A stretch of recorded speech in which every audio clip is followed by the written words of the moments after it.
welcome. Thank you for having me. No problem. So we're here to just talk about your fee consultant journey really, and how you got to where you are now. So Yeah. just sort of talk me through your legal career up until the point you became a fee share consultant. Sure. So it's quite traditional, I suppose. I wasn't really too sure what to do, traveled through the exam process, law, carried on, thought, okay, well, I might as well continue.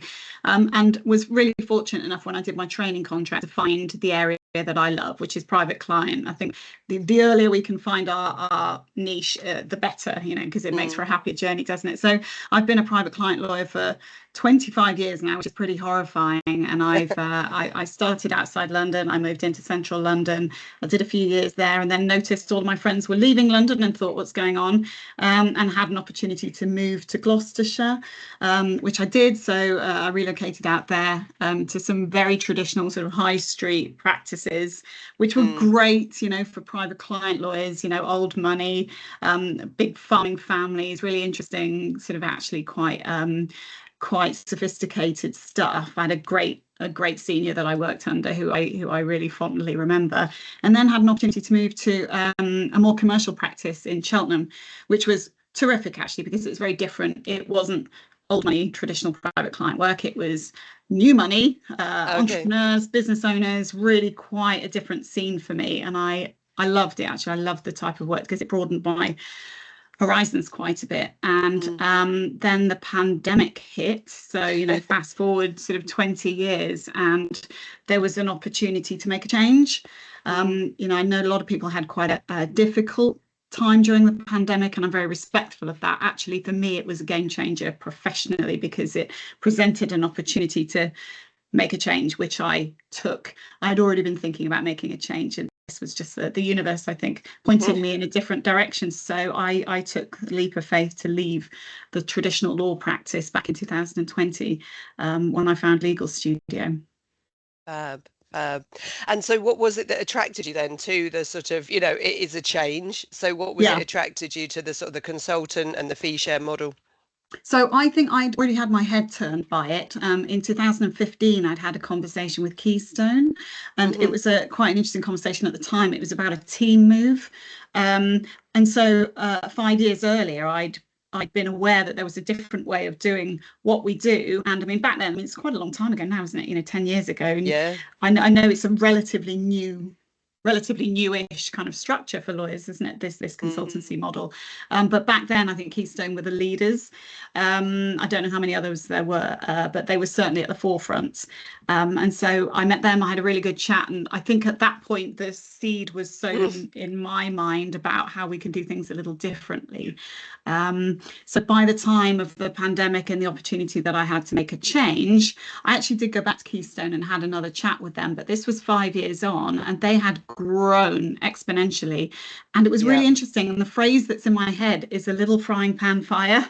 So I don't quite think it would have been necessarily the move that I needed to make, because I think because of the size of Keystone at that time, 5 years down the line, they were so big, and that the minimum kind of client bank that they were looking for was a certain figure. And so a big driver for me was trying to move away from those restrictive target driven, benchmark kind of years that you were having to produce. And I just had this feeling, I mean, actually I was too small for them anyway, but I had the feeling that it could be a little bit of a out of the frying pan into the fire situation, where similar kind of expectations, they may not be written down, but there was an expectation of what you were going to bring and what you were going to be sort of billing. And I thought it's kind of the same thing. So I think it was fortunate for me that opportunity didn't end up coming to anything. But by that stage, I was then pretty determined that consultancy life was for me. So I started having a look around to see what else was available. No, fair enough. And so how many fee share firms did you actually explore before deciding to go with your current one? Or was it chat with Keystone and then found Legal Studio? Keystone, quite sold. Found Legal Studio. I mean, literally the answer to this question is one. Legal Studio. I mean, it's really great, and I haven't been paid to say any of this, I promise. But I found them, because I was sort of obviously starting to research, they popped up on Google search. I mean, that was it.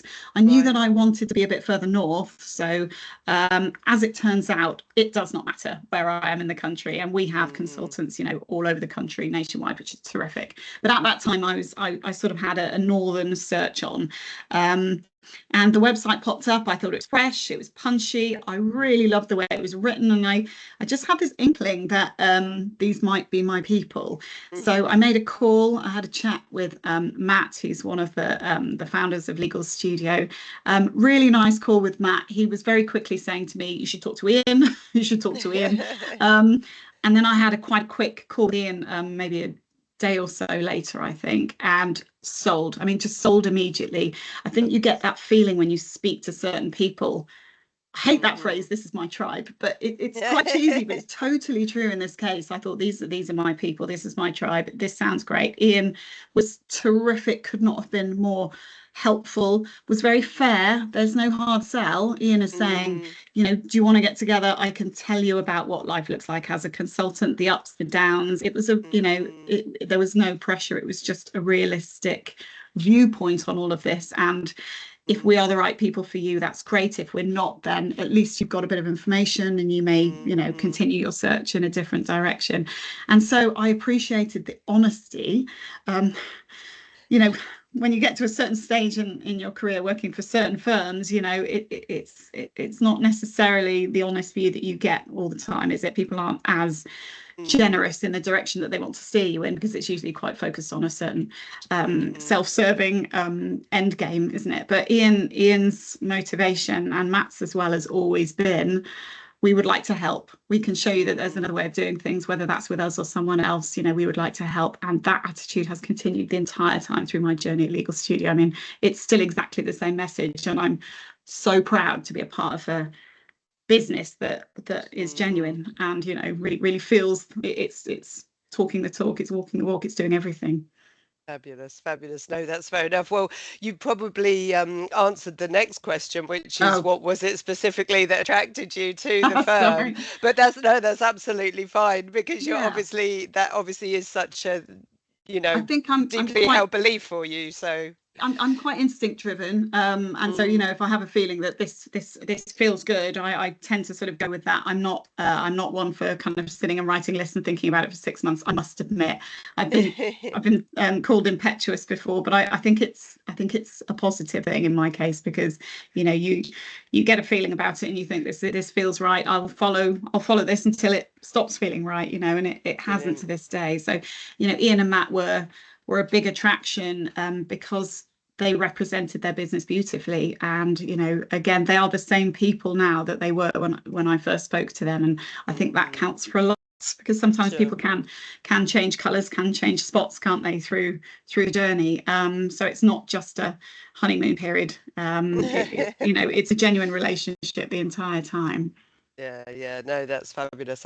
And what was the biggest fear then that you had to overcome in order to make the change? Because like you say, it is something different. So what was your biggest sort of fear about the concept of it all going in? I think too, I'd be lying if I said that, you know, the financial aspect is not a concern, and that in more detail is really, you know, how am I going to pay my bills? Sure. What do I bill in month one? How do I, you know, I love this concept of the fee share and the 75%, 25%. That sounds great. But what does that look like in months 1 to 3? I was quite fortunate in my personal situation, because I was relocating up north. I was moving in with a partner. I had a cushion in a lot of respects, and so it probably wasn't the same journey that many people will have. Actually, a good piece of advice that somebody who is a current consultant at Legal Studio gave me when they first joined was, you know, it was advice I probably needed 6 months before, which is why I think I should mention it now, is if you're thinking about this, actually building yourself up a bit of a financial cushion in advance is a really good idea. If you get yourself kind of ahead of the game, so putting some money aside to give yourself a cushion for the first 6 to 12 months does take a lot of pressure off, because you can land on day one and you're not necessarily having to hit the ground running. You can find your feet. You don't have the pressure of, you know, getting the mortgage paid. That's in an ideal world. Sometimes people, I realise, have different pressures which might be making them leave their existing role. But in an ideal world, you've got a 6 to 12 month plan and you are budgeting financially accordingly, so that you've got that cushion for the first 3 to 6 months and you're not quite so concerned about how the bills are going to be paid. As it turned out, it wasn't a concern. I hit the ground running reasonably quickly, which kind of leads me to my other concern is, where will I find clients? Where will I get business from? And I was astonished genuinely at the client following that came with me. And I don't know why, after 20 years at that point of doing this job, that people are, with you because it's you. But I probably hadn't seen that, having been in law practices for my entire life. I was brought up in a law practice. I was still in a law practice. You believe it's maybe the firm, that the clients are there because of the firm. And that was fascinating and glorious, that actually it wasn't necessarily the firm. Lots of clients did stay put, but so many sought me out through LinkedIn. So many, I had a fairly good leave from my previous firm, so that was positive. There was an agreement where I could contact clients, but I also used my network to share how I could be contactable, and clients were very happy to continue working with me, which is amazing. I relocated from the southwest to the north and thought that divide would really matter. Maybe it was COVID, maybe it was the fact that we were all working remotely over a period of time, but it did not matter, and still to this day does not matter. So clients that I have worked with down south I'm still looking after now. So that was a huge aspect of something that I was worried about, that I didn't need to be worried about. But it's very hard to know that when you're on the other side of the fence, isn't it? Will these clients come with me? But I think the network is critical. So if you've got your client network and you've also got your intermediary network, which is how I work predominantly, as I work with accountants and financial planners and other sort of people who are looking after the same clients that I look after. So if that network is strong and you've worked hard at it and you continue to work hard at it, it will continue to deliver to you. And I think maybe lockdown was a bit of a blessing in that respect, because whereas perhaps it used to matter where you are, kind of took geography out of the picture a lot. Geography completely out of the picture, and our systems are such that we can work remotely very, very comfortably indeed. So that was a fortunate thing. But that was a concern, where will I get my clients from? I quite like business development and marketing, so I wasn't overly concerned because I was pretty confident I would start again. I would start again with a new network, but I didn't have to. So that was a relief. So I think if anyone is thinking about this, maybe look at your network, look at your client base, if there is the ability to have conversations subject to, whatever requirements are in your employment contract, etc. But, you may find and be surprised that clients are more loyal than you might have imagined that they would want to be, or would feel that they can be. They don't, often clients feel that they have to continue using the firm that you're with, but clients actually just want you, and that's terrific. And I think as well, like you say, with the network and with LinkedIn and one thing and another, in this day and age, it's always possible to find out where someone is anyway. Terrific now, isn't it? We're smaller, a bit of a Google search and you're found. I think I have another concern, Clara, if that's okay. Isolation was probably something that was on my radar, but it wasn't at the top, again, because I think I knew how I would sort of combat that. But isolation, I think, is something that can worry people. Am I going to be just sat by myself? Where's my team of people to talk to? And if I've got something, also professionally, if I've got something a bit challenging, I might sort of sit in a room with a couple of people in my team and we'd maybe thrash it out and get to the bottom of it. How do I do that? Where are the people? And I think probably the biggest surprise was that your people are here, because especially the size the legal studio is now, I have 4 or 5 peers in my discipline, other private client lawyers. We have little chat groups. We catch up from time to time. There's a couple of people that I work with quite a bit. If I have overflow, I will give it to them. If we have questions, we'll pitch in together and get the questions answered. If somebody needs a contact or a referral in a certain direction, I ask my team, and it's actually just like being within a law firm. That was interesting, and I didn't expect that. I thought maybe I would be more isolated, a bit of an island, just operating by myself and doing my thing. It's not like that at all. And you can get more contact if you want more contact, or you can keep yourself, a bit more remote if you want to be more remote. It's kind of there for the choosing, and I think that's a really nice aspect of this. You're not just going to be sat in your bedroom. I think people are very different though, because I'd gone from quite a very busy social professional life. It was always out and about. It was always loads of business development, loads of attending things, events, and it was a bit draining. So I was actually really relishing the prospect of not having to do any of that anymore. But when you want it, you can just go and get it. It's kind of nice to be able to dip in. You're not sort of forced into a route of marketing and BD and endless, sort of events and rainmaking that you might need to do. You can take that as you want to, but your team is there and your support is there. Your people are there. We have regular sort of catch-ups online, which you can dip in and out of. You don't have to attend if you want to. You can. There are social events that you can turn up to, and actually they're a great bunch.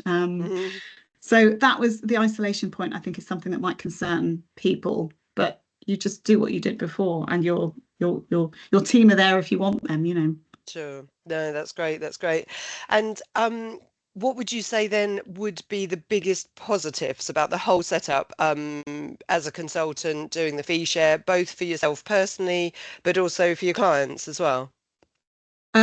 Personally, freedom, autonomy all day long. You're no longer a slave to the 6-minute units. You're no longer a slave to targets.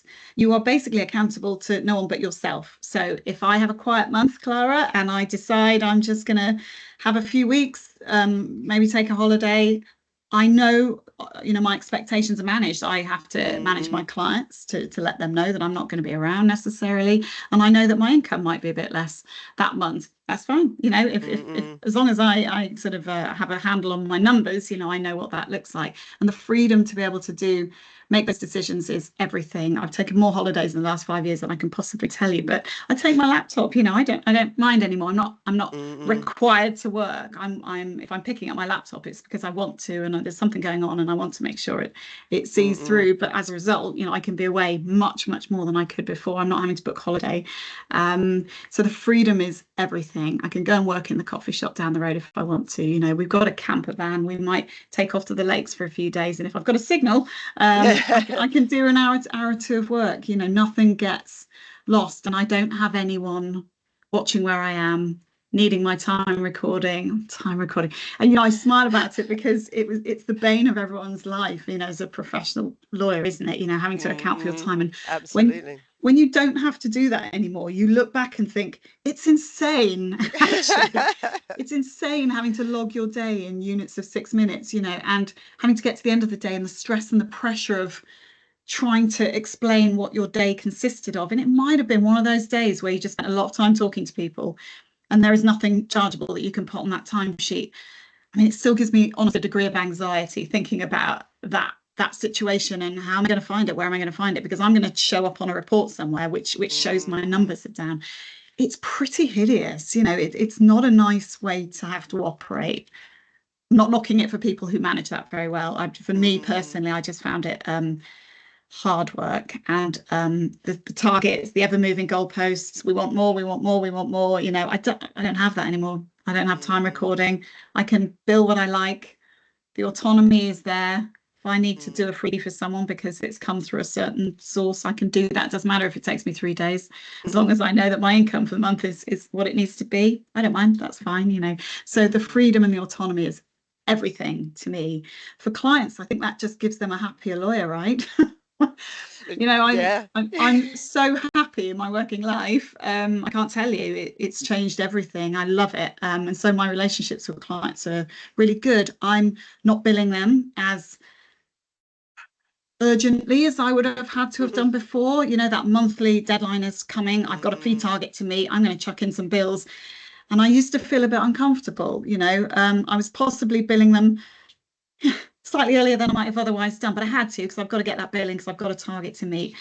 you know, that inevitably has an impact on client relationships, doesn't it? I mean, clients never like getting bills, but at least if it feels just a little bit more comfortable when you're able to deliver that bill, you know, because you've decided when the time is right. That mattered to me. I don't bill companies or businesses who just chuck it into their accounts team and don't care. I bill individuals who very much do care, you know, and it can be a decent amount. And so having some flexibility there to know that, you know, maybe they've just gone into hospital for an operation, I'll hold my bill for 6 weeks because, you know, you're in hospital and I know that now is not the time that you need to be presented with this. I've helped you. That's great. Pay me when, you know, you're able to pay me. So all of that matters to me. And I'm sure that clients appreciate that as well. Yeah, so that's important, I think. Yeah, no, definitely, definitely. And so, yeah, I mean, you've said that already the percentage is sort of 75% of what you bill is what you get. Lots Yeah. of people that I speak to do say there must be a catch. What's the catch? No So, catch. what's the I mean, literally catch? no catch.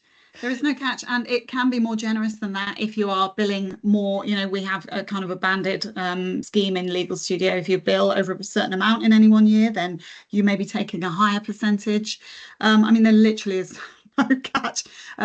We also have an internal referrals sort of fee share in operation as well. So if I send a piece of business to somebody else, somebody asks me for a matrimonial lawyer, I will send it to my matrimonial colleague. Because she got it from me, then she will take 60% of whatever she ends up billing that client, and I will take 15% as a recognition of the fact that I was able to steer that piece of business towards my colleague. And obviously the same in the other direction, you know. So when it comes to me, we have a very grown up, great way of operating where we will allocate the introduction to whoever it came from, and then they then see that in their consultancy invoice when your bill has gone in and it's been paid, which is great. So there's lots of incentive to work with each other, but there is absolutely no obligation. So, you know, if you want to send your piece of business to someone else, of course you do that. Yes, you don't see your, you know, your referral 15%, but that's not everything. Who cares? You know, if it's the right fit for the client and it needs to go elsewhere, then so be it. But so there's a lot of incentive there to kind of develop business amongst your colleagues, and that's kind of nice because you get to know people, you find your people within your within, you know, Legal Studio, which is exactly what you probably did before when you're in a, you know, a proper law practice. You find the people in different teams that you like to work with. It's exactly the same. That's great. But yeah, there's no catch whatsoever. We get paid once a month. There is a certain date on which our consultancy invoice is delivered to us, and we don't have to prepare the consultancy invoice. Legal Studio are lovely. They do it all for us and say, look, we prepared it for you. Here you are. It's my invoice to them, but they help generate that. They work out the numbers. I mean, fantastic. So not only do I get paid every month, you know, I haven't had to do any work at all in calculating all of that. And I get the information and I can check it, and I keep my own spreadsheet and I make sure that, you know, things look sort of broadly the same. But it's very clear. It works very smoothly, very clearly. If I get paid by the end of the month by the client, or sorry, my bill gets paid by the end of the month by the client, I will then see my 75% in the following month when the consultancy fees are paid. Not complicated. Very straightforward. Very straightforward. That's great. No, that's the thing, isn't it? And it's that it's so directly relational as well. You know, that's the thing, isn't it? You have control of it, like you said. So, you know, it's great. So looking back then, do you wish that you'd moved Fee Share sooner? Do you know, it's a really great question, and I don't think so. I know my answer, you might expect my answer to be yes, but it was a confidence issue as well. So I'd had that conversation 5 years before I made the move anyway. So I was already kind of getting my head around how that would work. I think now there are so many more consultancies that it's probably less of an unknown quantity now. I think people are a bit more au fait with what the structure is, how it might work, you know. But back then, I think it was still a little bit new. And I think I needed the confidence to make the change, the confidence in my network, the confidence in intermediaries, and I mean, you know, I was 20 years qualified by that stage, but still, you know, you have those moments, don't you? Think, oh, I'm just not good enough to do it by myself. So confidence was a huge thing, and I don't know that I would have been ready to go sooner than that. So I think I moved at the right time for me. I think lots of people are moving a lot earlier now, and I'm full of admiration. You know, I wish I'd have been that confident in my earlier career. I think if you've got a network and you think I can do this, you know, because I know enough people, or at least I know how to go out and find clients and find a network, great, more power to you. You know, I think an earlier move is brilliant because you're just enjoying this lifestyle much sooner than you might otherwise do. So, you know, I've got nothing bad to say about that. But personally, I think I moved at the right time and it was right for me. So when I'm busy hammering on to all my sort of ex-colleagues or people that I know who still work in law firms, I'm a big advocate for this lifestyle because I do see them struggling with the same things that I struggled with, and the stresses and the pressures, and it's not nice to watch, you know. And I'm constantly sort of encouraging people to come and do this, but there's a time for everyone, isn't there? You know, the time is right. And I know that, again, instincts wise, you should listen to your instincts, and if everything is telling you make a change, then all I can say is you don't have to work like it. Doesn't have to be like that. I mean, I mean that from the bottom of my heart. I look at some of my friends and my ex-colleagues and I think it's a sadness to me because it doesn't have to be like that, you know. But and so I hope people will make the move when they're ready to make the move, but please make the move. Just do it, because it won't be something you regret. Oh, fabulous. And so it probably answers the last question, which, would you ever see yourself going back to a traditionally structured law firm? No. I mean, just not a chance. I have this kind of physical reaction to law firms now when I drive past them. You know, I'm in the car and I'm going somewhere and I see a big sign. It kind of makes me shudder, and I'm not overstating it. I've spoken to people who have exactly the same reaction that I do. I sort of look and I think, God, the prospect of being required to show up on a Monday morning, you know, at 9 a.m. or 8:30 a.m. or something, the prospect fills me with dread because it's so far from the lifestyle that I have now. I don't want to do it. Every part of me is rebelling against, you know, being told what to do, where to be, how to be, you know, all of that. So I'm a proper rebel. I think for the first time I finally understand that phrase about being unemployable again. I used to hear people say I'm unemployable now, and I think I don't really understand what that means. But I do sort of get it, and I think it's a choice that we have. I don't think I'm employable because it's my choice. I don't think I would want to be employed again. Having sampled consultancy life and the flexibility, you know, it's definitely for me. It's really nice to know that, you know, this question I think people should ask themselves if they're thinking about consultancy is, what's the worst that can happen? You know, if it doesn't work out, you just go back. And I always thought, in fact, it's quite important, probably as part of this conversation, to say that, because I used to think, what's the worst that can happen? If it doesn't work out after a year, 18 months, 2 years, I'll give it a good try. I'll just go and get a job in a law firm again. I can do that. You know, I will interview, I'll find somewhere, and I'll go back to doing exactly what I did before. So that would probably be a huge takeaway that I would give to people is, you know, try it. I don't know many people who go back. There's the odd one or two, and maybe it's about wanting to be in an office 9 to 5 all day with people. Fine, you know, that's horses for courses.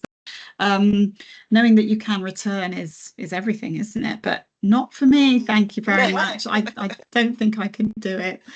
I don't think I could do it. No, that's fair enough. That's fair enough. Well, like you say, you've found where you're meant to be, and I think that's the thing at any stage in your career, is just trying to find that place that works for you, for your life, for now, and what you're trying to achieve, which is what I'm always working with people to try and do as well. You know, not just 100%. going from one thing to another, but actually making a choice to complement what you're trying to achieve in your life. So, and the same thing, you know, going somewhere different, which is the same thing, it's going to be the same outcome, isn't it? You know, and then you make a change and it's the same thing, same outcome. So I think it's digging deep, isn't it, and working out actually what do you really want your life to look like. Exactly. If you love your job, you love doing what you do, but you want to do it in a slightly different environment which suits you, consultancy life, you know, it's absolutely the right way to go. No, fab. Can you see I'm a fan? I'm getting that inclination that you are quite keen on what you've achieved and what you've done. And we've already spoken about your holiday pictures in the background, so I expect to see those walls covered with places that you've been to in future as well, with all the holiday you can now take. Sweden this weekend. It's great. It's nice, isn't it? You know, it's just lovely to be able to sneak a Friday. I'm off to Gothenburg at the weekend. It's fine. I'm taking a Friday. Brilliant. It doesn't matter. I took last Friday as well. Doesn't matter. I'm in charge. I get to give myself, you know, the time off. So it's great. Fab. Well, thank you so much for coming online and chatting all about it and talking to us and giving us some really good insight. Pleasure. Thank you. Thank you.